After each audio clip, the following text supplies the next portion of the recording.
પંચમહાલમાં શહેરા સરકારી દવાખાના પાસે આવેલી ઉર્દુ શાળા અને કુમાર શાળા 758 જેટલા વિદ્યાર્થીઓ અભ્યાસ કરતા હોવા સાથે સતત વાહનોના અવરજવરવાળા રસ્તાએ અડીને આવેલા શાળા ખાતે કમ્પાઉન્ડ વોલ નહીં બનાવવામાં આવતા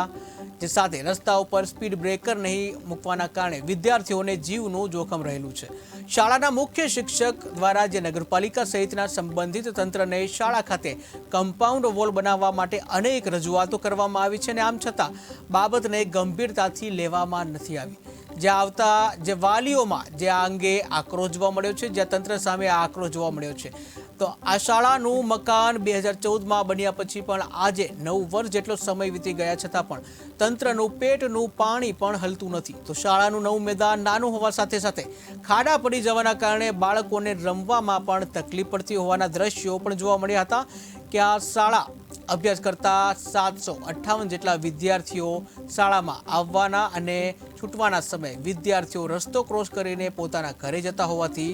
જાગૃત વાલીઓ દ્વારા આ બાબતને લઈને ધારાસભ્યથી લઈને જિલ્લા કલેક્ટરને લેખિત અને મૌખિક રજૂઆત કરવામાં આવી હતી અને દિવસોમાં જો કે આમ છતાં પણ શહેરા નગર વિસ્તારમાં જે ઉર્દુ શાળા અને કુમાર શાળામાં 758 જેટલા વિદ્યાર્થીઓ અભ્યાસ કરી રહ્યા છે, જ્યાં રસ્તાને અડીને આવેલ આ કમ્પાઉન્ડ વોલ નહીં હોવાથી વિદ્યાર્થીઓને જીવનું જોખમ રહેલું છે। ઉર્દુ શાળા શહેરા રોડની નજીક આવેલી શાળા છે અને એમાં લગભગ ગુજરાતીમાં 407 અને ઉર્દુ પાડીમાં સવારમાં 353 એટલે ટોટલ લગભગ 758 જેવા બાળકો અભ્યાસ કરે છે। નજીક આવેલી હોવાથી રોડના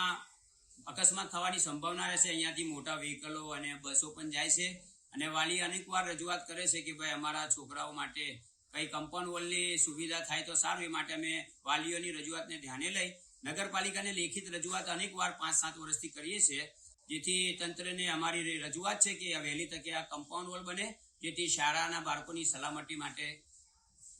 શાળાની સલામતી થાય। શાળામાં રિસેસ દરમિયાન અને છુટ્ટી દરમિયાન છોકરાઓને રોડ ક્રોસ કરવામાં પણ તકલીફ થાય છે। એ માટે તંત્રથી વિનંતી છે કે અહીંયા રોડ જમ્પ બનાવવામાં આવે, વહેલી તકે કમ્પાઉન્ડ બનાવવામાં આવે, જેથી બાળકોની સલામતી